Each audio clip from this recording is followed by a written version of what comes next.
পরিচিত একটি কবিতা, কিন্তু ভীষণ সময়োপযোগী কবিতা উলঙ্গ রাজা। সবাই দেখছে যে রাজা উলঙ্গ, তবুও সবাই হাততালি দিচ্ছে, সবাই চিৎকার করে বলছে সাবাস সাবাস। কারো মনে সমস্যা, কারো কেউ বা নিজের বুদ্ধি অন্য মানুষের কাছে বন্ধ দিয়েছে, কেউ পড়ানো খোঁজি, কেউ কৃপা প্রার্থী, উমেদার প্রবঞ্চক, কেউ ভাবছে রাজবস্ত্র সত্যি অতীব সূক্ষ্ম, চোখে পড়ছে না যদিও তবুও আছে, অন্তত থাকাটা কিছু অসম্ভব নয়। গল্পটা সবাই জানে, কিন্তু সেই গল্পের ভিতরে শুধুই প্রশস্তি বাক্য উচ্চারণ, কিছু আপাদমস্তক ভিতর ফন্দিবাজ অথবা নির্বোধ স্থাবক ছিল না। একটি শিশুও ছিল, সত্যবাদী, সরল, সাহসী।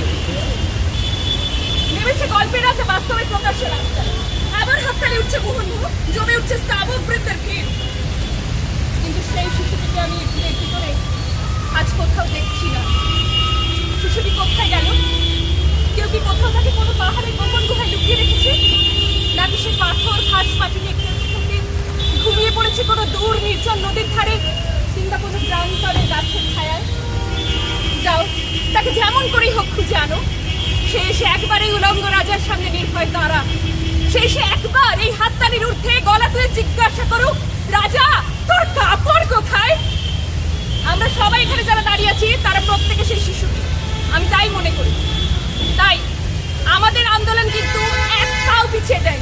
যতদিন না বিচার হবে এই আন্দোলন চলবে। বিচার তুমি দেবে না, বিচার তুমি দেবে না।